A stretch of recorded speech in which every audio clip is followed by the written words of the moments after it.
క్రెడాయి హైదరాబాద్ అతిపెద్ద property show మార్చి 8వ తేదీ నుంచి 10వ తేదీ వరకు గొప్ప అవకాశం వినియోగించుకోండి. మహాశివరాత్రి సందర్భంగా వేములవాడ రాజన్న ఆలయం భక్తులతో కిటకిటలాడుతుంది. మనతో మాట్లాడడానికి ఎస్పీ అఖిల్ మహాజన్ ఉన్నారు.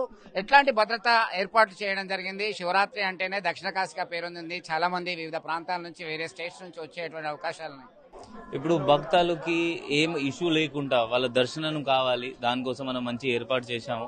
దాదాపు 1400 మెన్ వేరే వేరే జిల్లా నుండి సిఐ డిఎస్పీ ర్యాంక్ ఆఫీసర్స్ వచ్చారు. వాళ్ళకి డ్యూటీ డివైడ్ చేసి వాళ్ళకి చెప్పాము, వాళ్ళకి బ్రీఫింగ్ అయినాయి, ఏమేం పని ఉన్నాయి, భక్తుడికి ఏం ఇష్యూ లేకుండా మనం చూసుకుంటున్నాము మనం దర్శనం.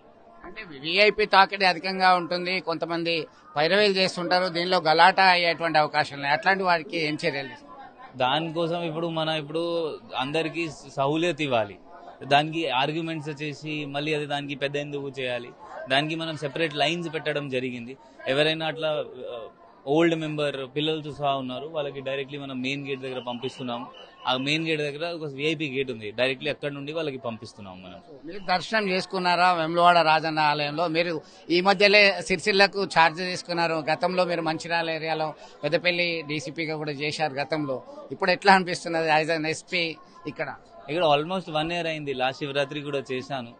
మంచిగా ఉంది, ఇక్కడ జిల్లా మంచిగా ఉంది, మంచి జనాలు మంచిగా ఉన్నారు. సో బందోబస్తు కూడా ఇది మంచి జరుగుతుంది. ఓవరాల్ డిస్ట్రిక్ట్ సిరిసిల్లలో లా అండ్ ఆర్డర్ సిచ్యువేషన్ ఎట్లా ఉంది? మీరు వచ్చిన తర్వాత క్రైమ్ రేట్ ని ఎట్లా కంట్రోల్ చేసే అవకాశం? మనం ఇప్పుడు క్రైమ్ రేట్ కోసం మనం అన్ని కేసెస్ లీగలైజ్ చేస్తున్నాము. విక్టిమ్స్ కోసం ఫ్రీ రిజిస్ట్రేషన్ ఆఫ్ ఎఫ్ఐఆర్ చేశాము. దొంగలకు కూడా మనం సీసీటీవీస్ ఏర్పాటు చేశాము.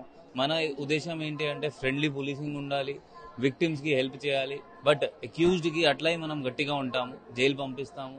కన్విక్షన్ కోసం వాళ్ళకి శిక్ష వస్తుంది, అదే కూడా మనం దాని కోసం మనం మానిటర్ చేస్తున్నాం. ఈ మధ్య కాలంలో ల్యాండ్ గ్రాబర్స్ కి కూడా మీరు వచ్చిన తర్వాత మొదటిసారిగా ఇక్కడ కొత్త కదలిక వచ్చింది గతంతో పోల్చినట్టయితే.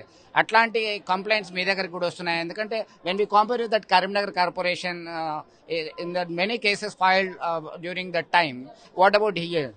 ఇక్కడ కూడా చాలా మంది పైన మనం కేసెస్ చేశాము. తంగలపల్లి పోలీస్ స్టేషన్ లో, ఎల్లంతకుంటలో, సిరిసిల్ల టౌన్ లో చాలా మంది జైలు పంపడం కూడా జరిగింది.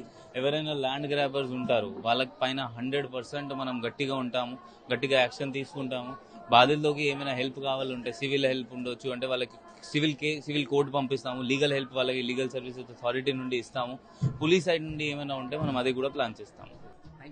సో మొత్తం మీద ఇక్కడ అసల్ ఫ్రీ అంటే ఎలాంటి ఇబ్బంది లేకుండా దర్శనము చేసుకోవడానికి అన్ని ఏర్పాట్లు చేశారు. 1400 మంది పైచిలకు పోలీసులు వివిధ ప్రాంతాల నుంచి వచ్చి బందోబస్తు నిర్వహిస్తున్నారు. సీసీ కెమెరాల ద్వారా పటిష్టంగా అబ్జర్వేషన్ చేస్తున్నారు. ఇక్కడ రాజన్న సిరిసిల్ల జిల్లాలో గతంలో సైతం తాను ఇక్కడ డ్యూటీ చేశాను, ప్రస్తుతం సైతం ఎలాంటి అడ్డంకి లేకుండా తన విధులను నిర్వహిస్తున్నాను అంటున్నారు. ల్యాండ్ గ్రాబర్స్ పట్ల కఠినంగా వ్యవహరిస్తాం, ఫ్రెండ్లీ పోలీసింగ్ వ్యవహరిస్తూనే సిరిసిల్ల జిల్లాకు సంబంధించి శాంతి భద్రతల పర్యవేక్షణలో వివిధ రకాల చర్యలు తీసుకుంటున్నామని చెప్పేసి చెప్తున్నటువంటి పరిస్థితి. వేములవాడ రాజన్న ఆలయం అంటేనే కోడెముక్కులకు సంబంధించి మనం చూస్తున్నాం. భక్తులకి అత్యధిక ఆదాయం వచ్చేది కూడా కోడెముక్కుల ద్వారానే. దాదాపు సంవత్సరాన 100 కోట్ల రూపాయల ఆదాయం ఈ కోడెముక్కుల ద్వారా వస్తాయి. స్వామివారిని దర్శించుకున్న తర్వాత ఏదైనా తమ కోరిక నెరవేరాలని చెప్తే కోడెమొక్కును కొడతా స్వామి అని చెప్పేసి మొక్కుకుంటారు. మనం చూస్తున్నాం, నిరంతరం కోడెమొక్కులు కడుతూ తన్మయత్వం పొందుతున్నటువంటి పరిస్థితి చూస్తున్నాం. వివిధ ప్రాంతాల నుంచి వస్తారు. మీరు ఎక్కడి నుంచి వచ్చారు? ఇదివరకు కోడెమొక్కులు చేసి పెద్దాపూర్ నుంచి వచ్చినాం. పెద్దాపూర్ ఎట్లా ఉంది కోడెమొక్కులు దర్శించుకు? మంచిగా ఉన్నది. ఇదివరకు మొక్కుకున్నారా మీరు? మొక్కుకున్నాం, ఆట వస్తాం. ఓకే, సో అమ్మ మీరు కోడెమొక్కు చెల్లించుకుంటున్నాం. ఇప్పుడే మంచిగా ఉన్నది. ఓకే, ఇక్కడ అంతా కూడా ఇవి అన్ని చూస్తున్నాం. ప్రతి కోడేలన్నీ కూడా ఇక్కడ వేములవాడ రాజన్న ఆలయంలో ప్రత్యేక గోశాల ఉన్నది. గోశాలలో ఈ కోడేలను సంరక్షించుకుంటూ ఉన్నటువంటి పరిస్థితి చూస్తున్నాం. వందలాదిగా కోడెలు ప్రత్యేకంగా ఇటు సోమవారం, శుక్రవారం వివిధ ప్రాంతాల నుంచి వచ్చి కోడెమొక్కులు చెల్లించుకుంటారు. అయితే ఈ రోజు మహాశివరాత్రి సందర్భంగా సైతం భక్తులు పెద్ద ఎత్తున వివిధ ప్రాంతాల నుంచి తరలివచ్చి కోడెమొక్కులను చెల్లించుకుంటున్నటువంటి పరిస్థితి. ఇక్కడ కోడెమొక్కు ముట్టింది స్వామి అని చెప్పేసి, రాజన్న నీ కోడెమొక్కు ముట్టింది అని చెప్పి మొక్కుతున్నటువంటి పరిస్థితి. అమ్మా, మీరు ఎప్పుడు మొక్కుకున్నారు? ఇదివరకు కోడెమొక్కు చెల్లించిందా? ఎట్లా అనిపిస్తున్నది? అంతా కోరిన కోరికలు నెరవేరుతాయా? చాలా హ్యాపీగా ఉంది, కోరిన కోరిక నెరవేరుతుంది. చెల్లించు గతంలో సైతం కోడె ముక్కలను చెల్లించారు. మనం చూస్తున్నాం, ఒకటి కాదు రెండు కాదు, వందలాది కోడెలు రాజన్న సన్నిధానంలో ఉంటాయి. ఎందుకంటే రాజన్నకు నంది వాహనుడు అనే పేరుంది.